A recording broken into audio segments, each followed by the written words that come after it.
bayangkan orang yang kerja aja pada saat itu udah di PHK. Betul. Boro-boro saya mau cari Lagi pekerjaan. susah-susahnya tuh Ya. Pak ya. Lu tahu nggak apa yang gue lakukan? Apa tuh Pak? Gue supir truk di Tanjung Priuk. Apapun yang diminta oleh ibu saya, karena ibu saya masih hidup waktu itu, saya tumpahkan kepada ibu saya, dan saya anggap itu bahwa itulah pemberian saya terhadap ayah saya sudah almarhum gitu. Karena memang setelah 16 tahun kurang lebih usia daripada Undang-Undang Nomor 10 ini sudah tidak adaptif terhadap perkembangan tren global kepariwisataan kita pada saat ini.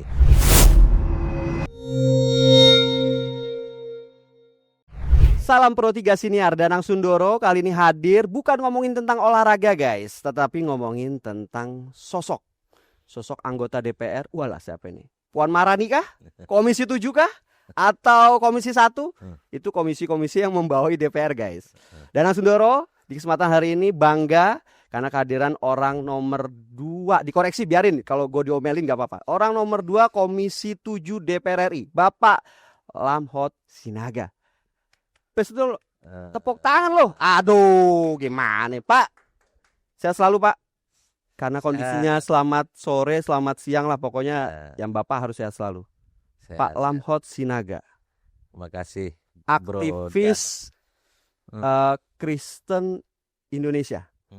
Lalu kelahirannya adalah di Sumatera Utara. 8 Februari 1973. Biarin kalau diomelin mumpung wakil kita ini guys. Hafal betul. Ini contekannya ada loh Pak. Nanti saya kasih ke Bapak loh perlu Pak. Di Lintong Nihuta Sumatera Utara, Partai Golkar, dapilnya adalah Sumatera Utara, SD-nya Bintang Kejora. Sumatera Utara 2 ya Pak ya. SD Bintang Kejora, Lintong Nihuta, SMP-nya di Santo Yosef, perguruan tingginya di Universitas Sultan Ageng Tirtayasa, sampai akhirnya menjalani karir. Kendaraannya adalah yang berwarna kuning. Pertanyaannya sederhana Pak. Pak, jadi anggota DPR, wakil rakyat, dulunya kayak apa Pak? Pernah ngerasain susah nggak sih Pak sebenarnya Pak? Bos sangat dong. Saya ini orang desa. Oke. Lintong Nihuta tadi tempat tanggal lahir saya itu terletak di kawasan Danau Toba, di Tapanuli ya. Jadi itu sebuah kampung, semua desa ya. Jadi saya sampai SD, SMP di sana, tumbuh dan besar di sana lah. Sebelum saya kuliah ke Jawa ya, Pulau Jawa. Jadi ya kita ini anak desa bos. Waduh. Kita anak desa bos. Ya kalau istilahnya Mas Pacul itu ini Korea betulan ini. Tapi Pak, kita pengen tahu Pak, anak desa ini merintis kok mau Pak ke Jakarta, kok mau ke anggota ke DPR RI? Gajinya gede ya Pak? Enggak. Oh enggak. Ya sebenarnya dari awal itu saya nggak ada mimpi lah, enggak ya pada saat itu ya. Nah, ini menarik nih. Ya kan saya lahir tuh tahun 70-an ya. Ya pada saat itu cita-cita kita nggak ada lah mau jadi politisi, mau jadi DPR. Ya kalau lahir tahun 70-an kan bukan begitu. Kalau dulu kalau ditanya cita-citanya jadi apa? Mau jadi tentara, mau jadi dokter, mau jadi insinyur. Kan itu pada saat itu. Lamhot kecil mau jadi apa Pak? Insinyur. Dan ternyata memang saya insinyur. Oke. Ini saya jelek-jelek begini, saya lulusan insinyur teknik kimia bos. Ngerti. Ya, seorang engineer. Dan ketika saya pun lulus, ya memang saya bekerja di dunia profesional di sebuah industri yang saya seorang engineer gitu sebelum terjun ke dunia politik gitu. Jadi memang ya dari kecil itu memang cita-cita saya jadi insinyur dan puji Tuhan itu tercapai, saya sebagai seorang insinyur gitu. Pak Lamhot tuh berapa bersaudara Pak? Boleh tahu Pak? 10. Wow. 10 guys. Keluarga besar. Saya bayangin kalau saya jadi orang tua 10-nya sukses, itu ibaratnya kalau misalnya orang Betawi bilang tinggal duduk, itu anak-anak tinggal setoran semua nih Pak. Bener gak Pak? Artinya 9 keluarga ini sukses semua dong Pak? Ya mayoritas keluarga saya itu memang adalah ya sebagaimana orang Indonesia pada umumnya ya. Mayoritas itu adalah PNS ya. Jadi kalau ya kayak kami itu di kampung ya, di tempat kelahiran kami itu. Ya kalau anaknya bisa masuk pegawai negeri itu itu udah bangga sekali, udah biasa sekali gitu ya. Jadi dari 10 orang ini ya itu 8 orang PNS. Jadi kami hanya berdua, saya sama satu lagi kakak saya yang kebetulan dia di swasta dan saya juga bukan PNS, hanya 2 gitu yang tidak PNS. Dan pada saat itu memang ya dari awal saya tidak Tidak ada bercita-cita untuk jadi PNS gitu. Tidak bercita-cita Tidak. untuk PNS. Nah ini menarik Pak, saya mau garis bawahi seperti ini. Anggota DPR itu dengan gedung AC dan segala macam, tapi Bapak mengatakan di awal tadi, saya anak desa bos. Artinya Bapak ingin menyampaikan ke saya nih, netizen, saya sebagai orang awam, saya sebagai anak muda, Bapak mau ngomong apa Pak? Era sekarang tuh kayak apa menurut Bapak? Maksudnya era Artinya apa yang harus lu lakukan guys untuk bisa sukses? Wah, ini berat ya. Kenapa ya? Karena memang dalam hidup kita itu, proses perjalanan hidup kita itu kan kadangkala tidak seperti yang kita inginkan ya. Betul. Tetapi ya yakinilah kalau kemudian kita itu bisa berbuat dengan baik ya, untuk mencapai apa yang kita cita-citakan, dan kita belajar sungguh-sungguh ya, kalaupun dalam proses perjalanan itu kebandalan ada, kenakalan itu ada, ya memang itu wajib, itu laki-laki ya bos? lah, bukan Bukan semua. Jadi Bukan. itu dinamika hidup gitu ya. Iya. Tetapi bahwa kemudian ketika kita ingin menentukan gua mau ke sana nih, Oke. gua mau jadi insinyur nih, gua mau jadi dokter nih, Ya. gua mau jadi tentara nih, Ah. ya udah fokus ke situ gitu loh. Walaupun di tengah-tengah itu ada kenakalan, ada kebandalan, itu satu dinamika Satu hidup. fokus. Iya, Oke. fokus. Next Pak, apalagi Pak Fokus. pesannya Pak? Yang kemudian memang ya kita itu harus fighter gitu ya. Harus karena ya saya terus terang saya beruntung lahir di sebuah desa ya. Jadi memang ya karena lahir di sebuah desa itu, kita dari kecil itu kita udah dipaksa oleh situasi dan lingkungan ya, bahwa kita itu harus tough gitu, harus hidup, tidak gampang menyerah gitu loh. Jadi ketika sesuatu yang kita inginkan itu belum tercapai, ya jangan langsung menyerah gitu, harus tetap jalan gitu. Nah, sampai berhasil, bagaimana caranya itu sampai berhasil? Ya kita harus mencari jalan dan harus mencari solusi gitu. Tidak mudah gitu. Singkat, padat dan jelas. Berat Pak. Ngejalaninnya Ya, tapi berat pasti. Apalagi orang seperti saya ya. Iya, apalagi orang seperti saya dari desa, tidak ada mengandalkan keluarga yang bisa menjadi mengarahkan gitu, enggak. Ya saya memang mengandalkan abang-abang saya itu dalam hal menjadi panduan hidup saya, tuntunan saya supaya mereka kebetulan abang saya juga lulusan teknik kimia. Jadi saya waduh enak juga nih. Nah, itu masuklah saya jadi teknik kimia. Mereka jadi panduan hidup saya gitu. Tetapi dalam proses perjalanan itu memang nggak gampang. Kebetulan saya lulus itu tahun 98 ya. Di saat reformasi lulus. Bayangkan orang yang kerja aja pada saat itu udah di PHK. Betul. Boro-boro saya mau cari pekerjaan. Susah-susahnya tuh Pak ya. Lu tahu nggak apa yang gue lakukan? Apa tuh Pak? Gue supir truk di Tanjung Priok. Oh ya Allah. Super truk. Iya. Sampai 2001. Top Pak, top. Nah, itu Makin yang saya bangga, Pak, lakukan. lihat ya. Itu yang tadi saya bilang, beruntung saya lahir di sebuah desa, dan itu ya membuat jati diri saya itu menjadi tough gitu ya, tidak gampang menyerah gitu. Jadi lebih Sehingga kuat. pada saat di reformasi itu, orang yang bekerja aja sudah di PHK, apalagi orang yang baru lulus gimana mau cari kerja, kan gitu. Ya mau tidak mau, lulusan insinyur pada saat itu udah hebat banget bos, apalagi kalau cari cewek paling gampang lah kalau lulusan pada saat itu ya. Tetapi gimana, orang di PHK massal, ya kan? Ya kita mau nggak mau, kebetulan saya bisa nyetir, ya udah saya jadi super truck di pelabuhan di Tanjung Priok. Gitu. Jadi poinnya guys, 10 menit pertama ini kita coba soroti tentang bagaimana sosok Pak Lamhot. Pak Lamhot ketua DPR, wakil ketua, saya ngedoain loh Pak secara nggak langsung tadi. Amin. Wakil ketua Komisi 7 DPR RI, itu kalian bisa googling, tapi Pak Lamhot sebagai supir truk. Nah ini fakta. Ya betul ya Pak? Ya. Kebanggaan saya sebagai host juga mengetahui seperti, artinya kami sebagai netizen dan anak muda, Bapak aja bisa. Kok kenapa kami nggak bisa? Yang notabene sekarang eranya ada lagi internet katanya, yang eranya sekarang serba digital dengan mudah. Terus PR Pak orang tua apa yang masih belum dilaksanakan Pak? Atau apa yang masih ada tersisa? Ya kalau PR sih nggak ada ya. Tapi satu hal yang saya sesali dalam hidup saya, jadi ayah saya itu meninggal almarhum ketika saya belum lulus. Belum lulus kuliah. Oh kuliah. Ya, artinya saya belum mempunyai penghasilan lah ya. Iya. Artinya sampai sekarang ya saya dengan posisi saya seperti sekarang ini, saya selalu merasa bahwa terhadap ayah saya ya, ke bapak saya ya, ya sebuah kaos kaki pun belum sempat saya belikan kepada dia. Pak, saya potong Dia dulu, sudah Pak. membesarkan saya mulai dari kecil Mm-mm. sampai kemudian saya bisa seperti sekarang, Heeh. tetapi saya belum sempat diberikan untuk memberikan sesuatu yang terbaik, menikmati yang saya berikan kepada dia. Sehingga ketika ayah saya meninggal, saya belum lulus, maka ketika saya kerja, setelah lulus kuliah, saya bekerja itu setelah pasca reformasi itu, saya bekerja di tahun 2001 awal. Iya. Ya akhirnya saya punya penghasilan, sehingga dalam diri saya bilang apapun yang diminta oleh ibu saya, karena ibu saya masih hidup waktu itu, saya tumpahkan kepada ibu saya, dan saya anggap itu bahwa itulah pemberian saya terhadap ayah saya sudah almarhum gitu. Saya mau potong tadi, Pak. Kalau membuat Bapak sedih, lebih baik gak usah dijalani. Itu maksud saya mau Bukan, ngomong itu aja. bukan sedih, Karena itu aja. belum tentu Ya. orang bisa bercerita dengan air mata, dengan kesedihan yang lalu, ingin berbagi. Tetapi Ya. kalimat Bapak adalah, Bapak mau untuk bercerita dengan semua Pro3 Siniar, Pecinta Podcast, dengan sisa-sisa yang dulu kita ingat kembali, Pak ya. Ya. Waktu itu terima duit berapa, Pak? Sampai akhirnya bangga untuk bisa terus semangat gaji yang Bapak maksud tadi. Ya enggak, sebenarnya kan memang ya saya punya kesadaran dia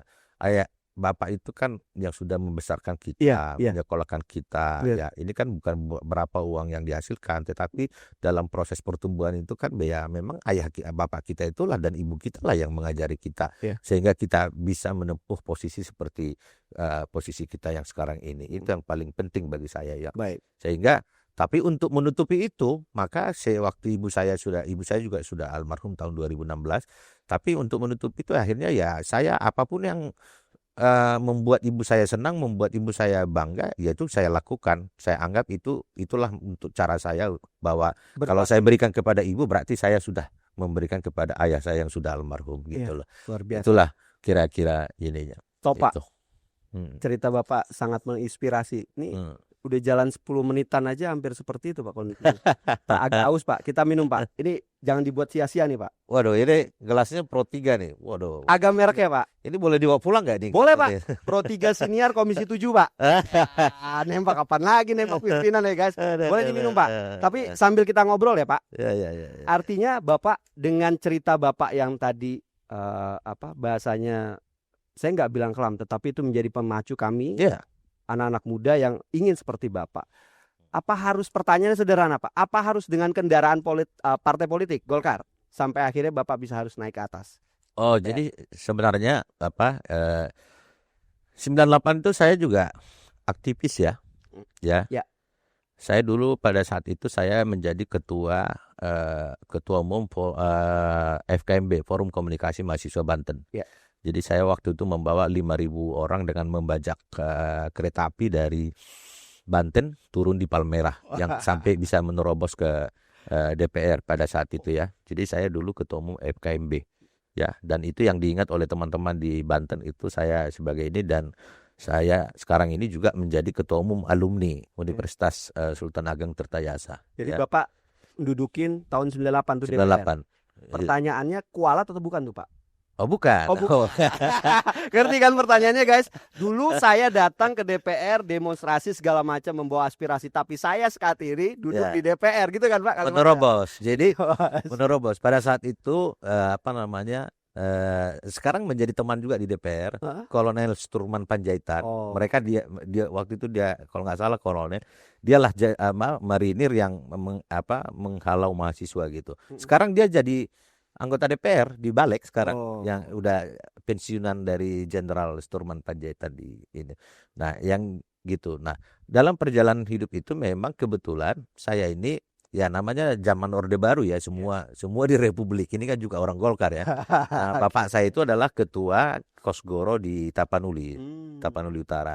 Jadi memang ibu saya itu selalu bilang, "Nak, kamu itu hidup bisa sekolah dan bisa makan itu karena Golkar ya." Itu pada saat itu doktrin itu ada. Ya, sampai saya gitu ya.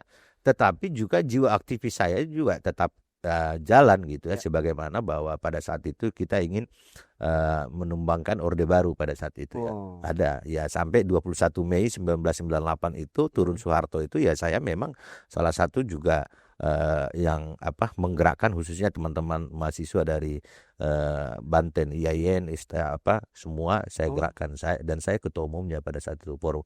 Karena pada saat itu kan ada Forum Komunikasi Senat Mahasiswa Jakarta yaitu KSMJ, ya, terus Siliwangi Forum Komunikasi Mahasiswa Siliwangi, dan saya ketua umum Forum Komunikasi Mahasiswa Banten yang membawa sekian ribu orang dari Ya. Banten dengan membajak kereta api dan turun di Palmerah baru menerobos ininya. Karena teman-teman dari Banten waktu itu punya keahlian debus, jadi jadi bisa Oke. menerobos ke DPR. Oke, baik. Sekarang duduk di DPR, Pak. Nyaman, Pak? Ini bukan soal nyaman atau tidak nyaman ya. Bagi saya Artinya maksud saya gini loh Pak, biar nggak agak tegang sedikit loh Pak, santai dulu Pak. Nyaman tuh arti adalah aspirasi dari masyarakat ini, Sumatera 2 dapil ya Pak ya, ya, ya. dapil Sumatera Sumut 2. Sumut 2 ini dibawa oleh Bapak Ya, ya. ke sana. Ya. Dengan kondisi yang ada, aspirasi itu disampaikan kepada anggota lainnya untuk bisa digolkan. Ya, ya. Seperti itu Pak. Ya, sebenarnya makanya tadi saya bilang ini bukan soal nyaman atau tidak nyaman ya. Ya, inilah. Jadi kalau kita dengan posisi status kita sekarang itu adalah sebenarnya wakil rakyat. Ya, ya. clear. Ya. Nah, ini kadang-kadang yang salah dimaknai gitu ya. Jadi kalau saya itu memang dimanapun saya berada, posisi saya adalah sebagai wakil rakyat, wakil mereka. Ya. Ya. Sehingga ketika ada kepentingan yang terkait dengan masalah rakyat, sayalah wakil mereka. Siap. Gitu. Itu yang menjadi kewajiban saya, sehingga secara moral wajib hukumnya bahwa saya harus memperjuangkan yang namanya untuk kepentingan rakyat. Secara khususnya di dapil saya. Tetapi tidak bisa juga bahwa hanya di dapil Sumut 2 yang harus saya perjuangkan, tidak bisa juga seperti itu. Ya. Tetapi juga secara nasional itu loh. Itu dia. Ya. Nah, itu yang kesadaran yang ada di saya. Makanya saya bilang tadi ini bukan soal nyaman tidak nyaman. Justru saya sangat terhormat dengan adanya peluang saya untuk mewakili mereka, memperjuangkan apa yang mereka inginkan. Nah, makanya di dapil itu memang kebetulan saya kalau di googling atau di ini ya saya digelar-gelari sebagai pejuang aspirasi. Iya, Pak. Di dapil saya. Ya. Saya Dan kemarin ya puji Tuhan saya 2024 saya peraih suara terbesar di dapil saya. Iya. Saya hampir 160.000 suara saya terbesar. Kalau di Jawa itu udah 500.000 bos. Top itu. Di Sumatera Utara kan DPT-nya kan kecil-kecil. Nyaingin yang di Jawa Tengah tuh tit gitu Pak ya. Kalau saya sebut maksudnya. Bicara tadi nasional ya Pak. Ada aspirasi dari daerah dan bicara ada aspirasi nasional. Artinya kalau kita ngomongin update tugas DPR Komisi 7-nya adalah ada energi yang diomongin, ada pariwisata. Oh, energi sekarang di Komisi 12. Komisi 12. Ada pariwisata yang saya pariwisata, UMKM, ekonomi kreatif dan perindustrian. Terus Badan Standarisasi Nasional, terus RRI, TVRI dan Antara. Nah, ini Pak. Bicara tentang pariwisata Pak, sudah diketuk palu dan sah. Alhamdulillah Pak. Ya. Jadi mudah-mudahan bahasa sederhananya adalah kita tidak hanya mengenal Bali saja ataupun Danau Toba saja, karena saya baru selesai Pak dari Oh, ini Aquabaik ya, yang kemarin ya. Saya bangga Pak ke Danau Toba. Walaupun panasnya luar biasa ya Pak. Iya. Nah, bicara pariwisata, apalagi Pak selanjutnya Pak PR yang harus dikerjakan setelah diketuk palu ini Pak, yang menurut Bapak harus digaskan? Ya, jadi sebenarnya kan Undang-Undang Nomor 10 Tahun 2009 ini revisinya kemarin itu sudah disahkan di Kamis minggu lalu di paripurna DPR ya. Karena memang setelah 16 tahun kurang lebih usia daripada Undang-Undang Nomor 10 ini sudah tidak adaptif terhadap perkembangan tren global kepariwisataan kita pada saat ini. Nah, itu terbukti bahwa memang saat ini di tingkat dunia indeks kita itu di angka kita nomor 22 dan di ASEAN kita itu nomor 5 kepariwisataan kita. Kita kalah dengan Singapura, kita kalah dengan Malaysia, kita kalah dengan Thailand, kita kalah dengan Filipina. Kita kalah dengan Vietnam ya. Jadi posisi kita itu nomor 5. Ini kan, nah pertanyaan saya hanya sederhana saja. Kenapa kita bisa kalah dengan Singapura? Apakah pariwisatanya Singapura lebih hebat dari kita? Tidak Pak. Apakah Singapura punya Danau Toba? Tidak. Apakah Singapura punya Labuan Bajo Labuan Bajo, gitu ya. ya. Nah, begitu juga Malaysia, begitu juga Thailand. Apa hebatnya mereka sehingga mereka bisa mengalahkan kita kan itu. Nah, undang-undang ini adalah jawabannya. Tetapi apakah kemudian berhenti di undang-undang ini? Tidak. Ya. Nanti ada turunannya peraturan pemerintah bagaimana undang-undang ini nanti implementatif sehingga bisa menjadi penyokong ataupun penyokong devisa kita menjadi sumber utama instrumen ekonomi negara kita. Gitu. Selama ini Bro Danang ya. Wah, gue suka nih manggilnya bro. Ya Harusnya dong. lu gua nih, tapi kurang ajar ya kalau gue manggil kayak gitu ya. Takut dipecat masalahnya ya. Kita kan bicara pariwisata, jadi agak KTP baru kemarin sore kita ambil, Pak. agak brosis dulu gitu loh. Ini bicara pariwisata. Iya, siap. Kalau bicara lugu-lugu itu Jakarta kan. Oh, Jakarta ya. Tapi kalau pariwisata itu kan Iya benar. brosis gitu loh. Nah gini, jadi inilah yang kita alami sekarang ini ya, bahwa negara kita ini belum menjadikan pariwisata itu sebagai instrumen ekonomi negara kita. Ya, di tahun 2019 devisa sektor pariwisata kita itu mengalahkan sektor tambang migas, bahkan mengalahkan ekspor. Padahal pada saat itu pariwisata kita ini belum digarap seperti yang sekarang. Ya masih apa adanya lah gitu loh. Tetapi bisa mengalahkan sektor migas dan sektor tambang, sesuatu yang luar biasa. Nah, di dunia pun sekarang sama, di tengah-tengah ekonomi global yang sangat tidak menentu sekarang ini, ya, hampir semua negara-negara termasuk di Eropa menjadikan pariwisata itu adalah tulang punggung ekonomi negaranya, ya, menjadi sumber devisa, menjadi instrumen ekonomi, membuka ruang fiskal yang lebih besar gitu. Kenapa? Karena memang investasi di bidang pariwisata itu sangat minim, tapi dampaknya sangat luar biasa apabila digarap dan dikelola secara baik. Nah, di dalam undang-undang ini kita sudah masukkan. Tadinya di Undang-Undang Nomor 10, Undang-Undang existing yang kita revisi itu menganut mahjab 4 pilar ya. Tetapi di sini sekarang kita 4 pilar itu bukan itu lagi landasan kita, tapi kita sudah mengandalkan sebuah ekosistem pariwisata. Itu yang mau kita dorong terus. Nah, kemudian potensi pariwisata kita itu sangat luar biasa. Sama halnya misalnya dengan adanya Mandalika sekarang ini, ada MotoGP, ya, di Danau Toba ada F1, ada powerboat, ada aquabike, segala macam. Ini juga akan tumbuh dengan sendirinya. Ini yang dimaksud dengan sebuah ekosistem. Lalu kemudian bahwa selama ini kan kita mempunyai kendala utama dalam satu adalah mengenai infrastruktur dasar di semua destinasi wisata kita, ya. Lalu kemudian aksesibilitas, misalnya penerbangan sangat sulit untuk kepada sebuah destinasi wisata, ataupun kalau misalnya ada penerbangan itu tiketnya masih cukup mahal. Nah, hal-hal seperti inilah contoh-contoh yang kita tuangkan dalam norma hukum di dalam undang-undang ini supaya kemudian nanti ini masalah tiket mahal bisa dibuat lebih murah, kemudian aksesibilitasnya lebih dipermudah, pembangunan infrastruktur dasar ada, lalu kemudian yang paling penting adalah pembangunan pariwisata itu berbasiskan base community. Kenapa? Base community itu sekarang kita di dalam undang-undang ini kita sudah buat pembangunan desa wisata dengan 4 klasifikasi. Desa wisata rintisan, desa wisata berkembang, desa wisata maju, dan desa wisata mandiri. Nah, ini nanti dari setiap tahun ini akan dievaluasi. Bagaimana supaya naik kelas dari rintisan menjadi berkembang, naik kelas lagi menjadi maju, naik kelas lagi menjadi mandiri. Lalu kemudian kalau ada sebuah desa wisata sudah mencapai di titik desa mandiri, berarti masyarakat yang tinggal di desa itu sudah hidup dari wisata yang ada di desa itu. Kurang lebih kan skenarionya seperti itu. Kita sekarang ini mempunyai 6.000 desa wisata. 6.000 sekian. Ya, 6.000 sekian desa wisata. Tetapi hanya 36 atau 30, pokoknya 30-an lah. Ya, nggak sampai 40. Yang bisa mencapai desa mandiri. Nah, ini kan sesuatu yang sangat apa tuh Pak yang menjadi tantangan untuk bisa naik kelas itu? Ya itu tadi bahwa ekosistemnya nggak tumbuh. Clear. Ekosistemnya nggak tumbuh, aksesnya susah. Kalaupun ada penerbangan ke sana, tiketnya mahal. Siapa yang mau datang, bos?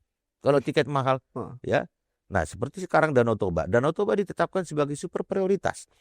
Tetapi dan bandaranya tadinya bandara internasional, sekarang udah terdegradasi menjadi bandara biasa aja gitu ya. Nah, hal-hal seperti ini yang harusnya peran negara gitu loh. Bahwa ke sana tiket harus murah, ya kan? Nah, terus ada hospitality. Lalu kemudian di undang-undang ini juga kita sudah masukkan tentang penguatan sumber daya manusia di bidang kepariwisataan. Karena ini kelemahan kita selama ini. Sumber daya manusia di bidang pariwisata ini sangat lemah. Jadi dampaknya apa? Ya, hospitality kita tidak memadai. Ketika wisman kita datang, ya mungkin tidak terlayani dengan baik gitu. Nah, belum lagi transformasi digitalisasi di bidang pariwisata. Ini yang belum ada. Nah, sekarang di undang-undang ini kita udah masukkan. Wah, luar biasa. Itu ya. Nah, Saya cuma contoh mau- misalnya contoh gini, Bro. Gimana, Pak? Di tahun 2024 devisa sektor pariwisata kita 2024 Desember ya, Iya, kemarin. iya. Devisa sektor pariwisata kita itu di angka 243 triliun. 243 triliun devisa kita dari sektor pariwisata, 44% adanya di Bali. Pertanyaannya kenapa hanya Bali tok? Gitu? Kenapa hanya Bali? Ah, Hampir 50% ada di Bali. iya. 50% lagi itu menyebar di Danau Toba, Labuan Iya, Bajo, iya, Raja iya, Ampat dan lain iya, sebagainya. iya.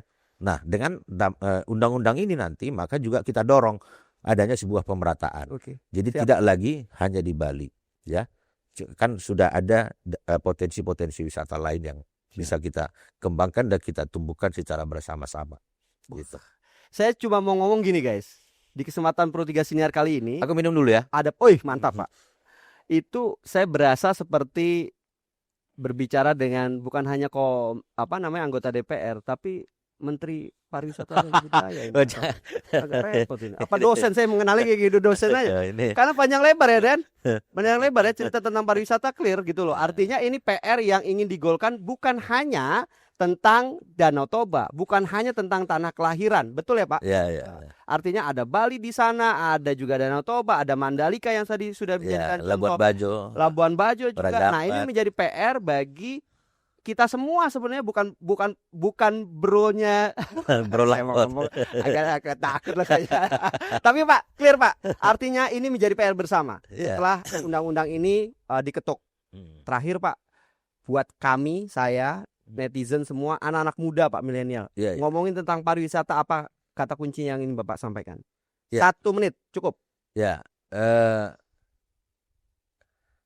setelah disahkannya undang-undang ini, ya, saya berharap bahwa selama ini pariwisata ini dianggap sebelah mata Oke. sebagai sebuah sumber penghasilan masyarakat, ya.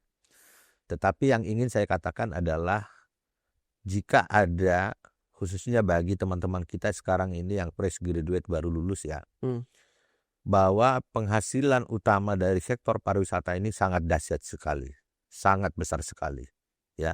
Contoh misalnya di Jepang itu anak-anak mahasiswa yang baru lulus itu sekarang sudah membuat anime sebagai berbagai macam anime dan menopang pariwisata, dan penghasilannya sangat luar biasa. Jadi memang sektor pariwisata ini di dalam dunia sekarang ini itu adalah penghasilan yang sangat menjanjikan. Sangat menjanjikan. 2 menit Pak, lebih Pak. Lebih. Kalau saya cuma satu kata gini guys. Bro and sis, kalau mau pergi jalan-jalan, jangan hanya ke luar negeri. Lu harus jalan-jalan ke Danau Toba, lu harus jalan-jalan ke Labuan Bajo, lu harus jalan-jalan ke Mandalika dan lain-lain. Kalau urusan mahal, tanya Pak Lamhot, oke? Saya Danang Sundoro, Bapak Bro Lamhot, pamit undur diri. Salam Pro 3 Siniar. Terima kasih Pak. Terima kasih, Bro.